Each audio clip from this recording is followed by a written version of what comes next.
God morgon. Hello. To klokka er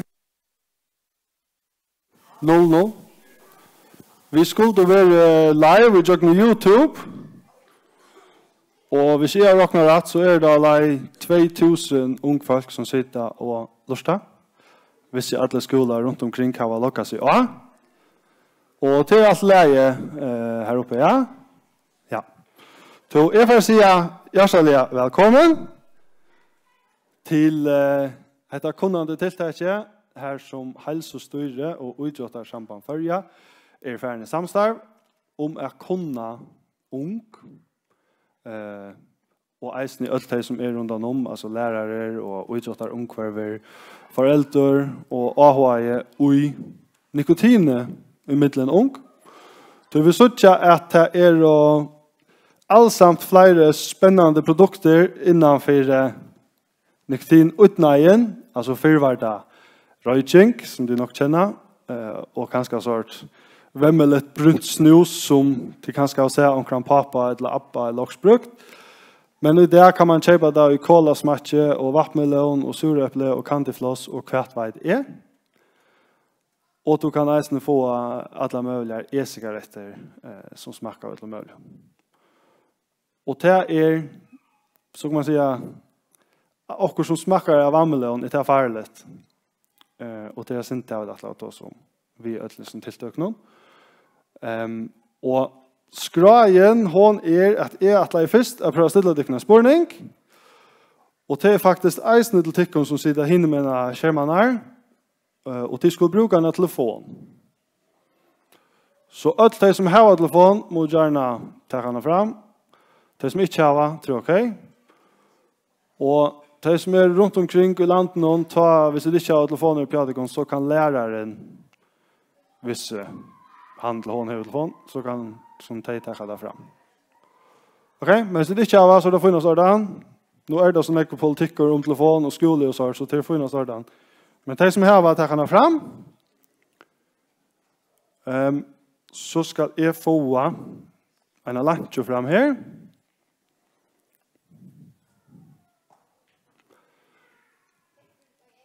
Og jeg kan ikke utføre et subjekt her. Kunne du prøve å skanne kodene?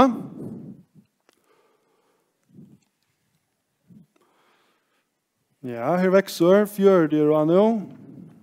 Jeg får masser av likes.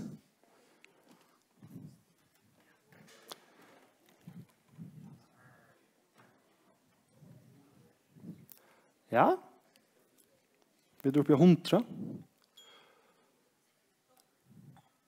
Ta det här skanna så börjar det bara. Ta 4 gånger för en ekar gång.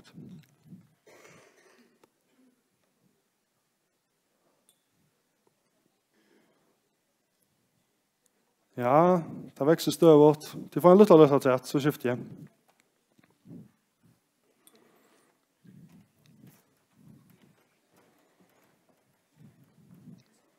Tog ju skont.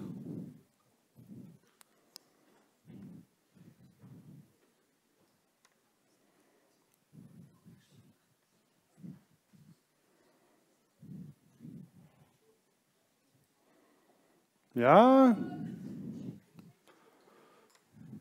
Jeg vet at det som er YouTube til Lydsenter 18-4, til det skal sendes ut, så de får bøyene kanskje 22 sekunder etter nå, men dette ser vi drar 200. Jeg får gjøre det. Nå skulle de prøve i telefonene å skrive 1 år som lyser snus. Og jeg synes ikke at som skriver noe på ut. Nå ser jeg at dere heiter etter sted.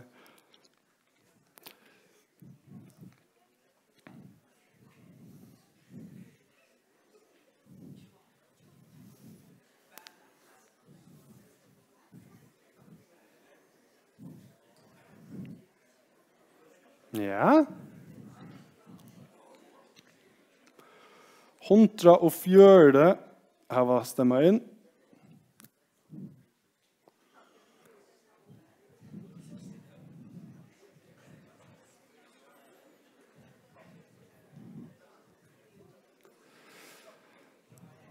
Her nøkker år som ganger 8 år. Nikotin. Ola Korsong som skriver. Badass. Det er nok så størst. Ta minkar ganske nå. Påse.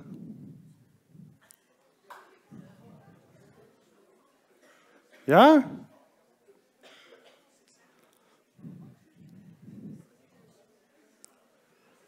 Og skal jeg feire litt.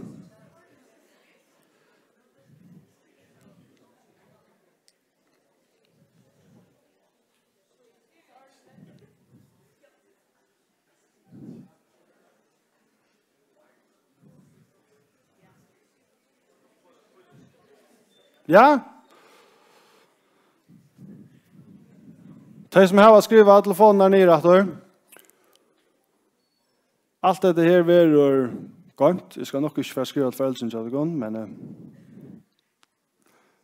nei, tvart. Vi får ikke etter å vite om det brøydest. Tog at nå får Charlotte Pissinger, som er professor i tobaks- og nikotinforebygging, til Center for klinisk forskning og forebyggelse av Bispebjerg og Fredriksberg Universitetshospital. Jeg forteller av syndrom, om hvordan det vi ødelesner tingene som smakker av bom, hvordan avvirker det en ungan heila som stender i rukende utvikling og eisene som helt. Så vi sier velkommen til Charlotte, og vi skulle lykke for henne til å over her. Tusind tak. Hej, jeg hedder Charlotte. Jeg kommer fra Danmark, og jeg håber, at I kan forstå, hvad jeg siger. Jeg skal nok prøve på at tale meget tydeligt. Jeg har glædet mig rigtig meget til at komme og snakke med jer. Og vi skal lige have sat den her computer til, og så starter vi. Ej.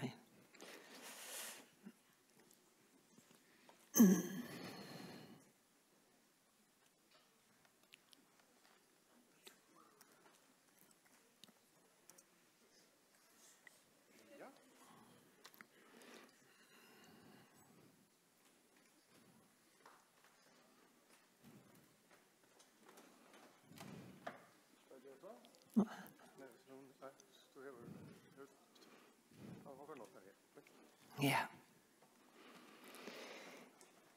Se, jeg har et barnebarn. Han hedder Liam. Han går i 7. klasse.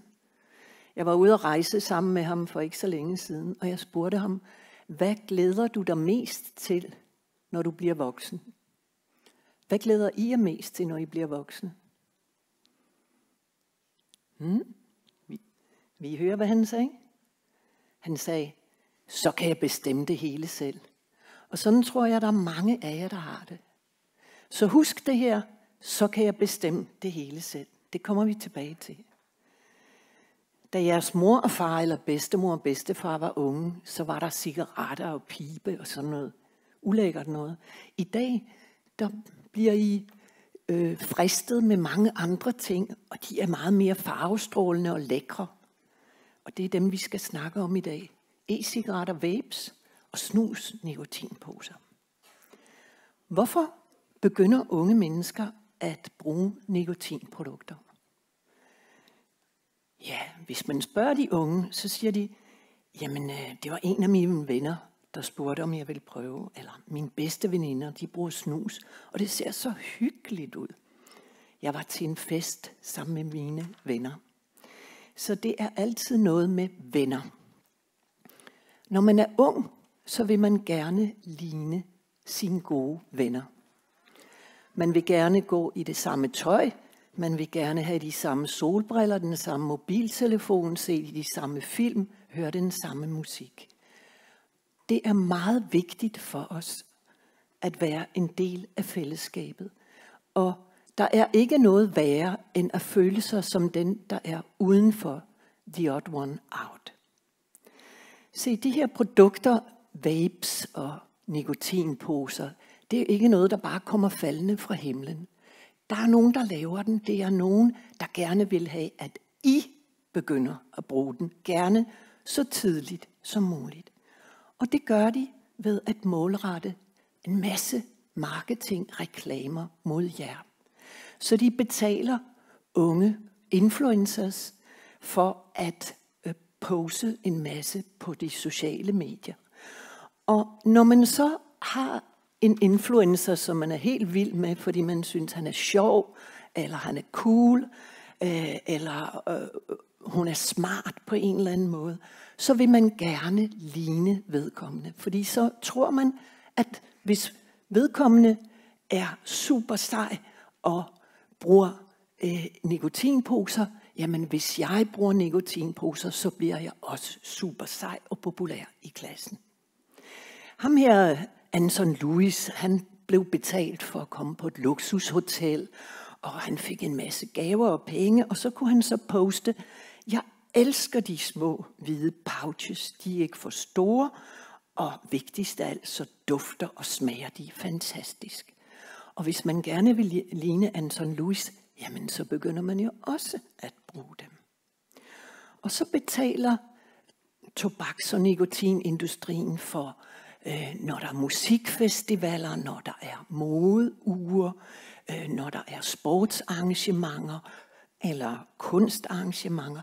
Så som ung bliver man udsat for reklamer mange andre steder, så man betragter det som det naturligste i verden, at de her produkter findes, og selvfølgelig må man også prøve dem. De sammenligner produkterne med slik. #sweetlover. Der findes også nikotinposer, der hedder Candies. Og så betaler de kioskejerne for at placere nikotinprodukterne lige ved siden af kassen, ved siden af slik og is og chokolade. Og vi har forskning med unge mennesker, der viser, at når det smager af slik, jamen så tror unge mennesker, at det er uskadeligt. Hvordan kan noget være skadeligt, hvis det smager af jordbær eller kager? Der er mange myter om nikotinprodukter. En af myterne, det er, at det er meget bedre at bruge for eksempel snus eller at vape, end at begynde at ryge. Mere end halvdelen af dem, der bruger cigaretter, de dør af at ryge. Så det er selvfølgelig en dårlig idé at ryge, det ved I godt.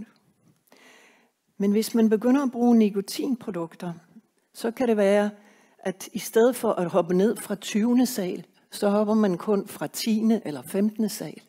Det er stadigvæk utrolig farligt og en utrolig dårlig idé. Så nej, det er ikke bedre. Det er lige så dumt. En anden myte er, at nikotin er præstationsfremmende. Altså, at man bliver meget bedre til sport. Og hvis man går på nettet, så kan man se på sociale medier posts. Hvis man ikke bruger snus, jamen så har man ikke så store muskler.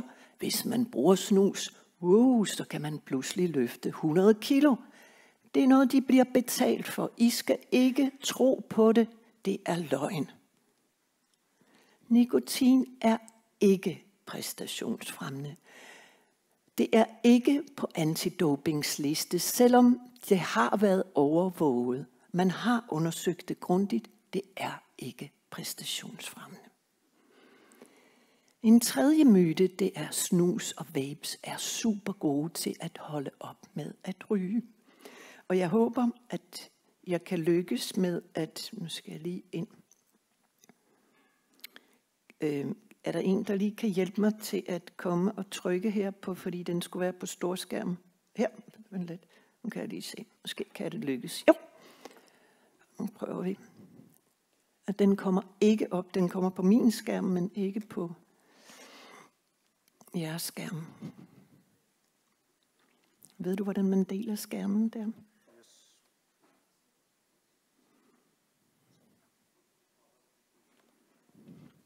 Reklame, som ikke ja.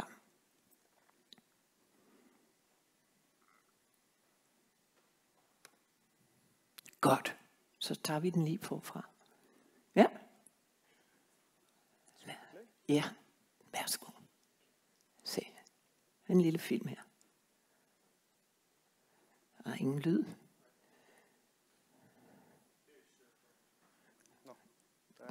Der er ingen lyd. Skal vi prøve at tage den forfra, hvor jeg læser det op?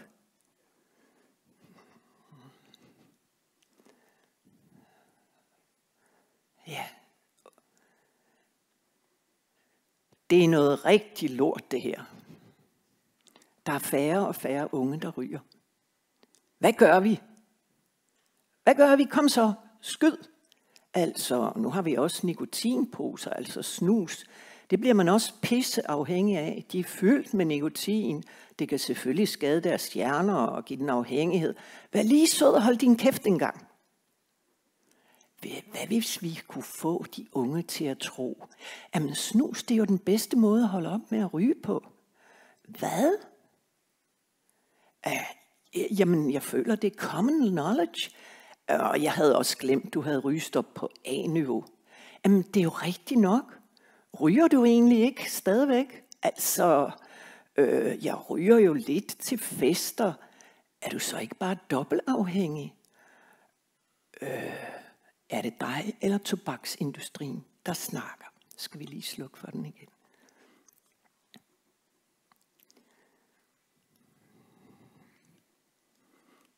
Tak. Så nej, det er ikke gode rygestopmidler.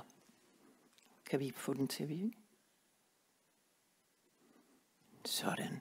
I virkeligheden så sker der det, at man begynder at bruge de her produkter for at holde op med at ryge, men man ender med at bruge både og.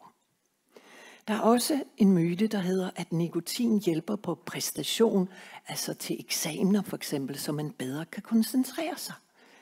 Men det er også løgn. Man kommer hurtigere fra start med den der bil, der har nikotin, men man laver flere fejl, og man kommer senere i mål. Så nikotin gør hjernen dårligere. Det er en rigtig dårlig idé at bruge nikotin, hvis man vil klare sig godt til eksamen. Nikotin hjælper ikke på koncentration. En fjerde myte er, at nikotin hjælper mig med at slappe af. Og når man ikke får nikotin, så får man abstinenser. Og det tror man, det er stress. Og så tager man endnu mere nikotin. Men i virkeligheden er det sådan, at når man holder op med at tage nikotin, så får man mindre stress, man bliver mindre deprimeret, angst og bedre humør og får bedre livskvalitet. Så at tage nikotin, det er som for at slappe af, er som at tisse i bukserne for at holde varmen. Det kan godt være, at det hjælper et kort øjeblik, men det gør det endnu værre. Lad os kigge lidt på nikotin. Måske har I hørt, at det er ikke mere farligt end at drikke en kop kaffe.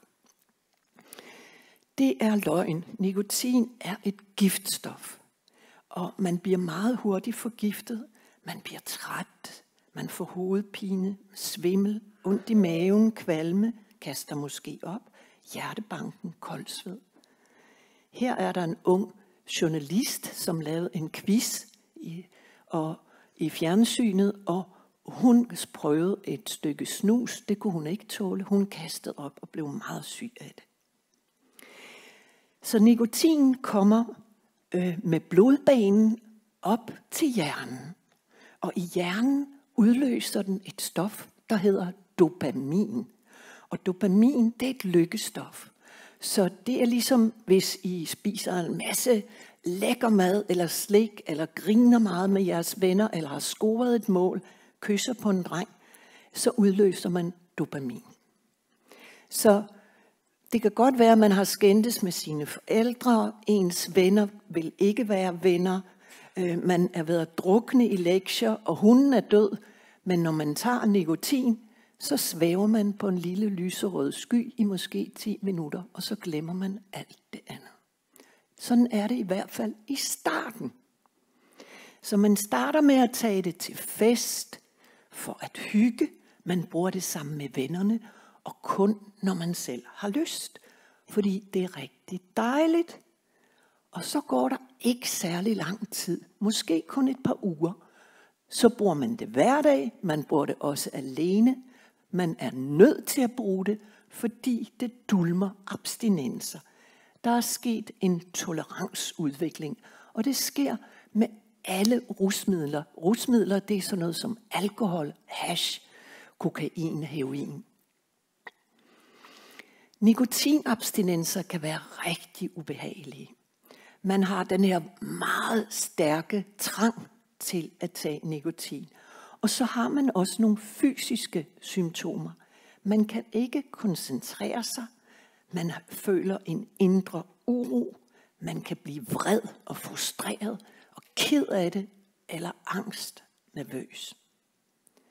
Og så er det, man er blevet afhængig.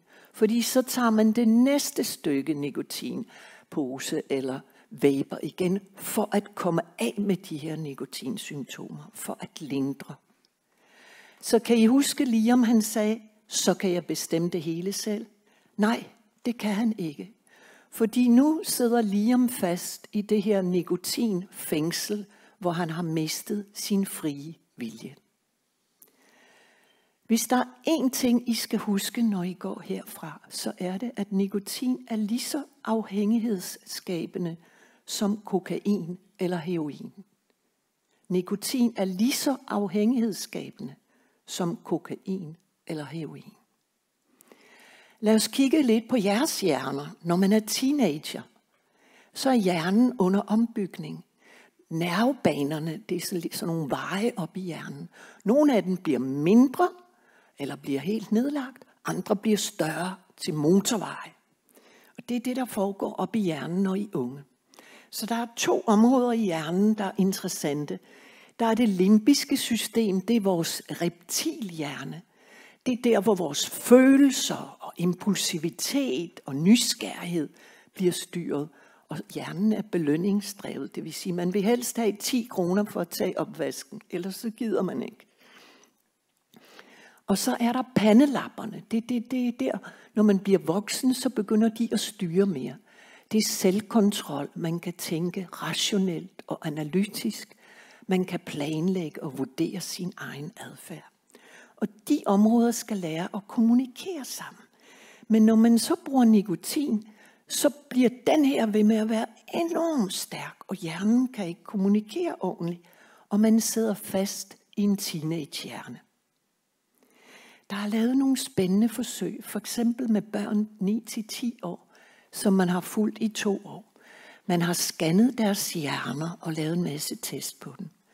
Og dem, der prøvede nikotin, oftest var det e-cigaretter, de havde udviklet mindre hjernemasse og havde dårligere indlæring. Selvom de ikke brugte vapes eller nikotinposer hver dag. Så den gør jeg dumme. Der er også lavet dyreforsøg, der viser, hvordan nikotin den forbereder hjernen til at være en misbrugshjerne. Det her forsøg, der fik dyrene saltvandsindsprøjtning i et rum, så fik de indsprøjtning med kokain i et andet rum, og så kunne rotterne frit vælge, hvad for et rum de ville være i. Og de fleste rotter, de vil gerne være i det rum, hvor de fik kokain. Hvis man så gav dyrene nikotin først, så vil der være dobbelt så mange dyr, der vil være inde i kokainrummet. Fordi hjernen kunne genkende, at det var et rusmiddel. Og det var fedt, det ville det have mere af. Så der er lavet sådan en gateway til, at man har en højere risiko for at begynde at blive afhængig af andre rusmidler senere hen. Og vi ved også, at nikotinprodukter, de 3-dobler risikoen for at begynde at ryge rigtige cigaretter. Så nikotin skader jeres hjerner. Det giver jer øget risiko for angst og depression, øget risiko for at bruge andre rusmidler. I får dårligere selvkontrol, I bliver mere impulsstyret og bliver dårligere til at klare stress og at lære og at koncentrere jer. Og så skader nikotin også graviditet og hjerte og munden. For eksempel her så kan I se, hvordan det ætser inde på tandkødet. Der er også en meget alvorlig lungesygdom, når man vaper, når man bruger e-cigaretter, hvor især unge mennesker bliver indlagt og er meget, meget syge. Over 3.000 har der været indlagt, og 60 af dem er døde. Og hvad gør man så, hvis man allerede er afhængig? De fleste unge fortryder, at de begyndte at tage nikotin. 7 ud af 10 danske unge vil gerne stoppe med at bruge snus. Unge mennesker, de giver andre unge mennesker gode råd til, hvad der virker for dem til at holde op. Bevæge sig, tag for eksempel push-ups eller løbe en tur eller danse, til at distrahere sig selv ved at lytte til musik eller spille et spil. At få støtte fra venner og familie, det er vigtigt at tale med en voksen om det og få hjælp til at holde op. Det er også godt for dem at lære at trække vejret, lave nogle vejrtrækningsøvelser og meditation eller yoga. Det kan man også få hjælp til af voksne. Og så skal man huske at belønne sig selv, for eksempel hvis man har været uden nikotin i en uge, at man giver sig selv en gave. Det er også en god idé at gå på YouTube og se andre, der er kommet ud af nikotinafhængigheden. Se, hvor svært det er for dem, hvordan de græder sig igen, men hvor lykkelige de er, når det lykkes for dem. Der findes også apps, for eksempel den danske Kvit, og der findes også engelske apps, og så kan man også ringe til stoplinjen og få hjælp til at blive nikotinfri. Hvorfor skal man lade være? Eller hvorfor skal man stoppe? De unge, de siger det selv. Det vigtigste for dem, det er helbred. De kan mærke, at de ikke har det godt, og de er bekymrede for helbred. De kan overhovedet ikke lide at være afhængige. Og de er super trætte af at bruge så mange penge på det. Når man bruger en masse penge på nikotinprodukter, så har man ikke råd til at købe det smarte tøj, eller den fine mobiltelefon, eller gå i biografen, eller gå ud sammen med veninderne på café. Og så ødelægger det naturen. Det er virkelig, virkelig dårligt for miljøet. Så den aller sidste grund, og det sidste jeg vil sige, det er, I skal ikke lade tobaks- og nikotinindustrien indfange jer. De skal ikke tjene milliarder af kroner på at gøre jer afhængige, fattige og syge. Tusind tak.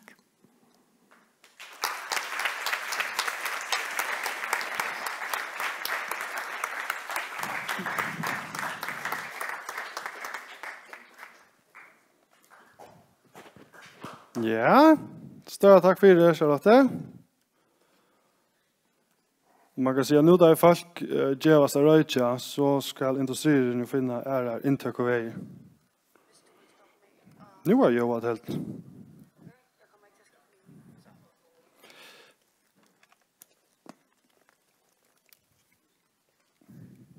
Nå. Det som er at komme nå, er et signar, og jeg arbeider og utrettar sammen på førja. Jeg er at komme mer nå, kvosse, nikotin, snus, e-cigaretter, og så framveges, avvirska utretten. Og så vi tar det her først. Så vi har jo vi halda vi har en eksplosjon av feltet. Man kan si at tølene taler synd for seg selv en mån til at man innflyter øljene ikke mer vører inn til førjer, og onker mer å kjøpe det. Så det er synd at vi jamnast til røytja, det ble nok så okol, jeg vil være en mån til Gustav er før. Og man luktar idla, og at suttja hver røytjer, hver ikke røytjer. Kanskje særlig foreldrene til at de lukter og lukter det at man kommer hjem. Men akkurat som lukter av vammelan som man kører opp i munnen, er nemmere å gå med. Så det er nemmere å ha taskene, og det lukter ikke ytterligere på samme måte. Og det som vi så høyre, og vi utrettar omkravene og i førjen, til at jeg hjemme ikke bruker det. Og at onker sier at det er den eneste av linjen som ikke snuser. Ødelig hinner snuser. Og så er det flere som sier, ja, men jeg snuser ikke vanlig, Men at når venjing, tar får jeg altså ofte en påse for henne. Så det kjøper kanskje ikke nækka sjølve, men det får det bjøa, ta det og til venjing og så framvis. Og så det flere som bruker det målretta og en venjing eller dist. Jeg synes det som Charlotte var inne i at man helder faktisk at det hjelper. Jeg har ikke noen kjasser. Og det faktisk, jeg synes det tabu. Vi rundt og få noen unge folk å stille seg fram og at de skulle se forskjellet om nektin, om snus, om de bruker det, om ikke, hvor de bruker det, og ikke tørt. Så det jeg synes det man vil ikke ordentlig innrømme det, man vil ikke fortelle det til en sort tiltak, så videre foreldrene kanskje av det, kanskje det ikke visste åren. Man sånn attralt enn vi for ut og sier at man bruker det. Men hva videre vi så om snus og utrått? Charlotte var en av det, World Anti-Doping Agency, til de som kanna OL-atleter og VM og EM og gigakappingar. De har haft det av sånn monitoreringsprogrammet, det betyr de hittar etter særlig pisserøyndon, altså urinrøyndon, og vidt om det er niktinoi. Det hadde Josh i 2011. Tog det hildo kanskje, ja, men dette kan være et doping-evne. Men det er ikke alle stand. Det vil si, ja. De tar jeg nist over, uansett snakket å bruke det, så blir det altså ikke bedre utrått. Tog det ikke alle stand. Og hvis man så hikker etter kanningen som gjort der, hendene det skulle være bensin om nikotin i utråttet, så hadde jeg altså tidlig urinrønder fra 3.802 mån årlig gående utråttet. Og 1 av 5 har altså høyt nikotininnehalt og i røntene under større kapping. Så det vi vilja rønt at det ikke nikotin til det halte det blir bedre. Og dette altså utråttet folk av høyomstøy. Og det faktisk flere menn, eller trønger, enn det og konfolk. Men ikke nek mer. Og det mer av liv-utråttet enn i eistek kan gå utrått. Og så kan man si, ok, hvor snuser det så? Og det første at man kan si om det at det utrådte folk, det altså bare folk, lykkes med et land. Så hvis alle henne blir avskrevet av det, tror jeg at man helder det cool, og det øyelig noe ting man kan kjøpe, og det en gigaindustri at han som gjerne vil tjene penger, så vil man avskrevet. Så altså, det jo pastor av samfunnet og skolen og omkvarven lykkes med et land. Så det vil avskrevet. Men det som kanskje eika kjeiligt, så utsatt av følelse til at det halte det blir bedre. Og så det eisende vører, her en fyrtøkker som fra andre netten. Taste Victory, next level nicotine for the winner in us all. Så det selger nikotin til de reklamerer viktig som at det blir bedre utsatt av følelse. Og dette eitur athletic nicotine, så det køyrer hardt av at det skal være til utsatt av følelse. Og tar vi spyrir deg, så sier de klar med altså bedre i alle fall å holde fokus og i fireboost ta i tætje og stavsni. Men hvordan ser det ut i verleggen? Ta her så hukt av lydsyndretter, man gjør alle mulige kanninger innenfor utrått. Ofta så blir man folk sette seg og sykla inntil kjørskammer. Til en sånn uthaltensrønt. Og da det faktisk nok så skrek. Man kan si at nikotinindustrien og så har det ordentlig røyne at hva dette her utslitt hardt ut. Så man sa 13% økning i uthaltene, 25 minutter etter å snus. Her stendte enskontest jeg skriver. Men man skal ikke sitte lunge, så ser man at kanningapersonene var altså snusar. Og nyestående at økningen som kommer, det altså bare til abstinensen vekk. Hvis man slett ikke snuser, så du klart det bedre.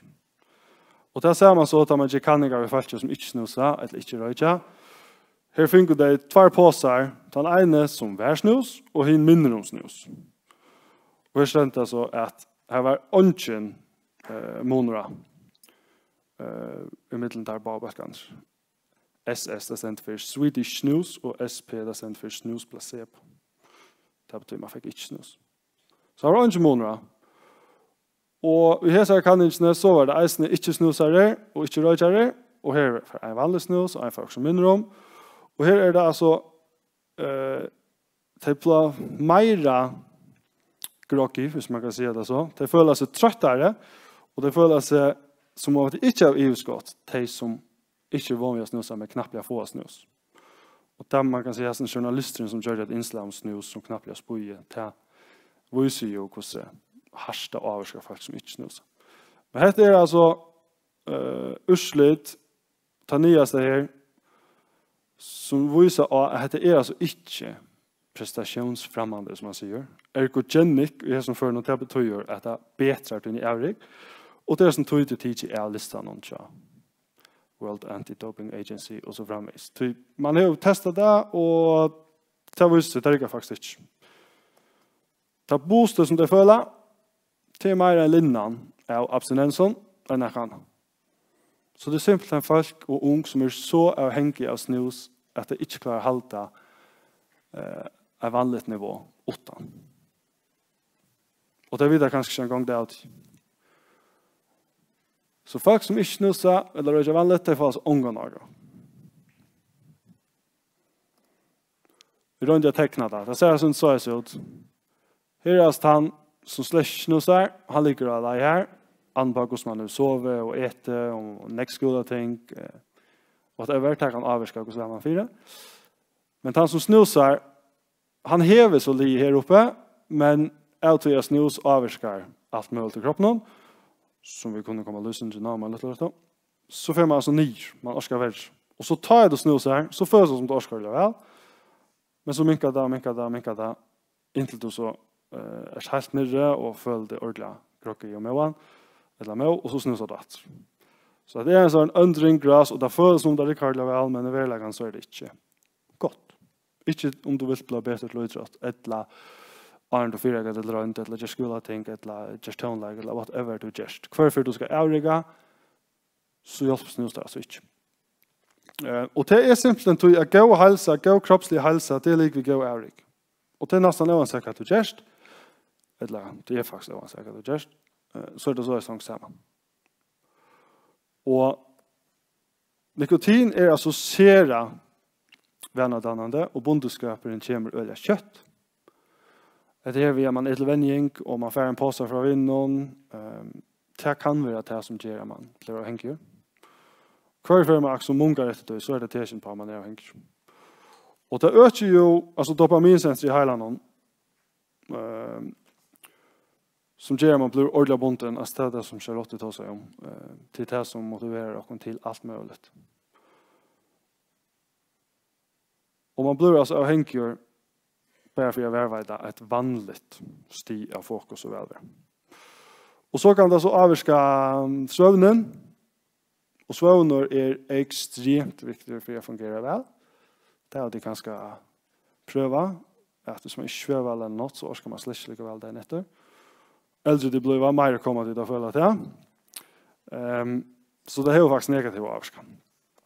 Og det kan eisen skrive sånn til tannkjøttet og munnhålene, og det kan øke mulighetene for angst, altså angst, og tunglende eller depresjon, som vi ganske har nok av med ung, så det skal vi ikke øke.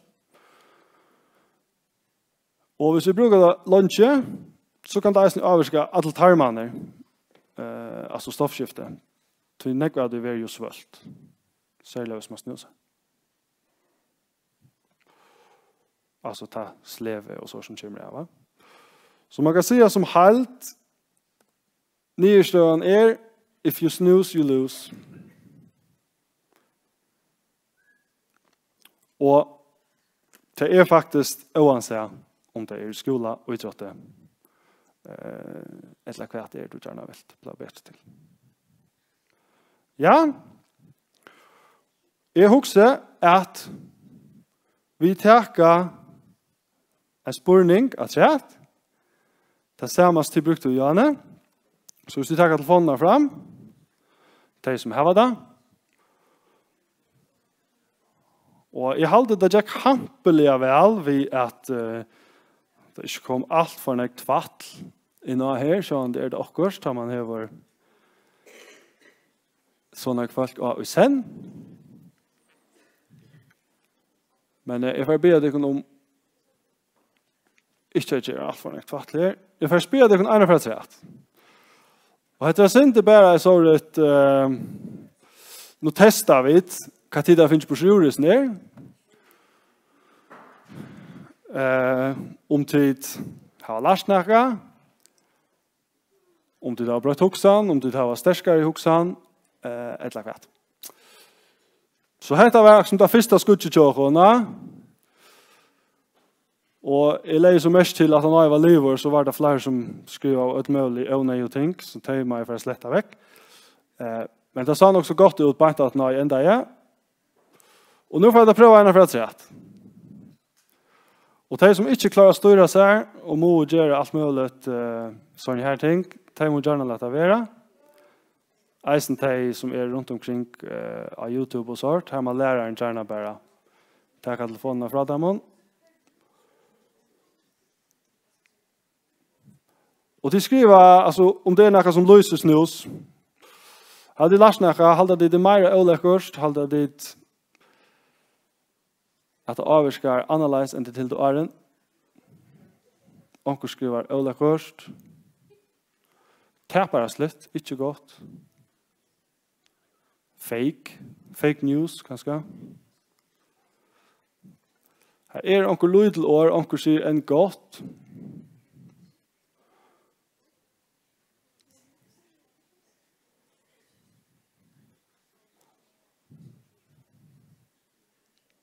Ja.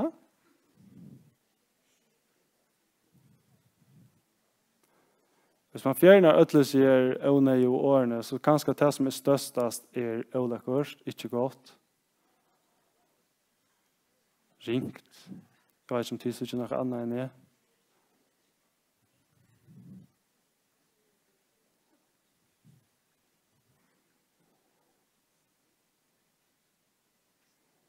Ja.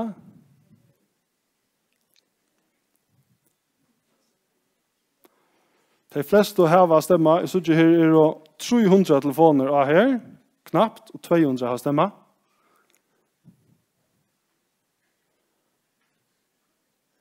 Og nå holder vi det ferdig i jeg først bare skriver akkurat.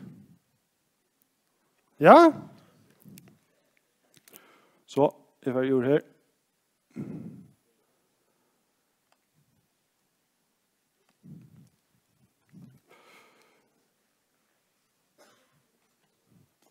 Hatta var under en skoletime. Klokkan 3:04. Så jeg får si vekkene og idrettersamband førja og helsestøyre. Tusen takk for at du tenkte over.